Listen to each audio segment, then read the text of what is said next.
नमस्कार दोस्तों, हमारे YouTube चैनल में आपका स्वागत है। और आज की हमारी क्लास HDP सेकेंड ईयर के लिए है। और आज की क्लास है वेटनरी क्लिनिकल मेडिसिन। और मेडिसिन में हम आज पढ़ेंगे बैक्टीरियल डिजीज़। तो सबसे पहले अपन ये देखते हैं कि बैक्टीरियल डिजीज़ किसे कहते हैं। यानी वह बीमारी जो किसी बैक्टीरिया के कारण होती है उसे बैक्टीरियल डिजीज़ कहते हैं। यानी जीवाणु के कारण जो रोग होते हैं वे सभी बैक्टीरियल डिजीज़ के अंतर्गत आते हैं। और इस चैप्टर के अंतर्गत अपन सभी बैक्टीरियल डिजीज़ का एक एक करके अध्ययन करेंगे। और सबसे पहले अपन देखते हैं एंथ्रेक्स। तो एंथ्रेक्स, सबसे पहला क्वेश्चन ये कि एंथ्रेक्स एक बैक्टीरियल डिजीज़ है। और एंथ्रेक्स किसे कहते हैं, यानी कि वह रोग जिसमें पशु के प्राकृतिक छिद्रों जैसे नाक, कान, आँख, मुंह, रेक्टम व वेजाइना आदि से अनक्लोटेड ब्लड आता है, जिसे एंथ्रेक्स कहते हैं। और एंथ्रेक्स है जो मुख्य रूप से भेड़ों में सबसे ज़्यादा पाया जाता है। इसके अलावा आपकी गाय, भैंस, ऊँट इनमें भी पाया जाता है, लेकिन जो भेड़ होती है उसमें एंथ्रेक्स सबसे ज़्यादा होता है। और एंथ्रेक्स एक ऐसी बीमारी है जिसका कोई इलाज संभव नहीं है। जिस पशु को एक बार एंथ्रेक्स हो गया तो उसकी मौत निश्चित है। तो एंथ्रेक्स के बारे में देख लिया अपन परिभाषा। इसके बाद अपन देखते हैं कि एंथ्रेक्स के सिनोनिम या अन्य नाम क्या है। तो एंथ्रेक्स है जिसे अन्य नामों से भी जाना जाता है।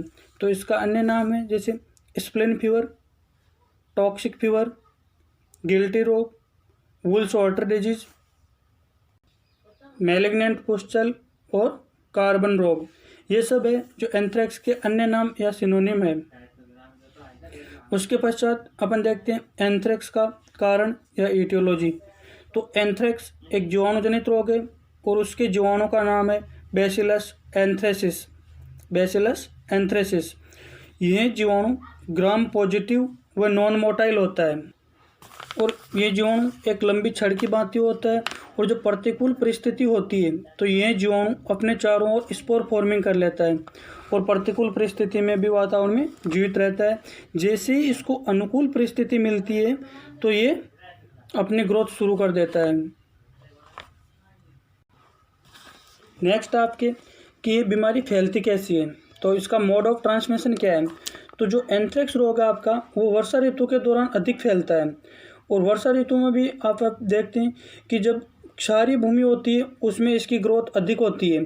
तो वर्षा ऋतु में क्या होता है कि एंथ्रेक्स के स्पोर जो वातावरण में मिट्टी में पड़े हुए हैं और जैसे ही बरसात होती है तो ये बरसात के पानी के साथ एक स्थान से दूसरे स्थान पर चले जाते हैं। और ये जैसे मांसाहारी पशुओं के संपर्क में आते हैं तो मांसाहारी पशु क्या करते हैं कि दूसरे पशुओं में अपनी चोंच वगैरह मारते हैं या वहाँ पे पानी वगैरह पीते हैं, तो उनके माध्यम से ये दूसरे पशुओं में फैल जाता है। और भेड़ पालक जितने भी हैं या जो ऊन काटते हैं या जो ऊन की फैक्ट्रियों में काम करते हैं उन लोगों के संपर्क में आने से भी ये लोग फैल जाता है। इसलिए इसे वुल्स वाटर डिजीज भी कहते हैं, क्योंकि ऊन की फैक्ट्रियों में काम करने वाले और जो भी ऊन काटने का काम करते हैं उन लोगों के संपर्क में अगर अपन आते हैं, यानी जिस भेड़ के अंदर एंथ्रेक्स है और उसकी ऊन अगर किसी ने काटी है और उसके संपर्क में अगर कोई अन्य पशु आ जाएगा तो उसको भी एंथ्रेक्स हो जाएगा। इसलिए इसे वुल्स वाटर डिजीज भी कहते हैं। और इसको स्प्लेन फीवर क्यों कहते हैं, क्योंकि इस रोग में स्प्लिन या तिल्ली का आकार बढ़ जाता है और वहाँ पे पशु को बुखार हो जाता है, इसलिए इसको स्प्लिन फीवर कहते हैं। तिल्ली का आकार बढ़ने के कारण पशु के बुखार आ जाता है। नेक्स्ट है आपके सिम्टम या लक्षण। तो एंथ्रेक्स में आपके क्या लक्षण दिखाई देते हैं। तो आपके एंथ्रेक्स में सबसे पहला लक्षण तो यही दिखाई देता है कि एंथ्रेक्स जो 3 अवस्था में पाया जाता है, एक तो पर एक्यूट, एक एक्यूट और एक सब एक्यूट। तो पर एक्यूट अवस्था में इसके क्या क्या लक्षण दिखाई देते हैं कि सबसे पहले पशु के तेज बुखार होता है, पशु की श्वसन दर व पल्स दर बढ़ जाती है, पशु को श्वास लेने में परेशानी होती है और श्वास लेने में परेशानी को क्या बोलते हैं, डिस्पनिया। और कई बार तो पशु पर एक्यूट अवस्था में ही बिना लक्षण प्रदर्शित करे ही मर जाता है। नेक्स्ट आपके एक्यूट स्थिति। और एक्यूट स्थिति में क्या लक्षण दिखाई देते हैं कि सबसे पहले तेज बुखार तो रहता है पशु को, उसके पश्चात पशु की मांसपेशियों में कंपन होने लग जाता है और पशु सिर व गर्दन को जमीन पर टेक कर बैठ जाता है और जो पशु का यूरिन है वो काले रंग का हो जाता है और पशु का रेक्टम है जो शरीर से बाहर निकल जाता है। नेक्स्ट है, अगर पशु गर्भित है तो उसमें गर्भपात हो जाता है और रक्त का थक्का नहीं बनता है। एंथ्रेक्स का विशेष लक्षण है कि इसमें अनक्लोटेड ब्लड आता है, रक्त का थक्का नहीं जमता है। नेक्स्ट है, गर्दन के नीचे यहाँ पे छाती व वक्ष स्थल पर पशु के सूजन आ जाती है और विशेष रूप से गर्दन तथा पशु की आंतों में इन्फ्लामेशन हो जाता है। ये एंथ्रेक्स के विशेष लक्षण थे। नेक्स्ट है ट्रीटमेंट ऑफ एंथ्रेक्स, एंथ्रेक्स का उपचार। तो जब पशु को एक बार एंथ्रेक्स हो जाता है तो उसका कोई प्रभावी इलाज नहीं है, तो इसमें आप सपोर्टिव ट्रीटमेंट दे सकते हो। जैसे आपके इंजेक्शन प्रोकैन पेनिसिलिन है, 20 लाख आता है, जो आपको IM देना है,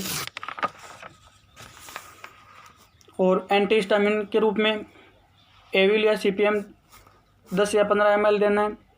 फ्लूइड थेरेपी आप DNS वगैरह 500 से 1000 ml IV चढ़ाना है और पशु को एनाल्जेसिक इंजेक्शन लगाना है। ये आप सपोर्टिव ट्रीटमेंट दे सकते हो, बाकी इसका कोई प्रभावी इलाज नहीं है। नेक्स्ट है एंथ्रेक्स में टेस्ट। तो एंथ्रेक्स में आपके एस्कोलिस नामक टेस्ट किया जाता है। एंथ्रेक्स में एस्कोलिस नामक टेस्ट किया जाता है। नेक्स्ट है वैक्सीनेशन। तो पशु को 3 वर्ष तक एंथ्रेक्स स्पोर वैक्सीन लगानी है।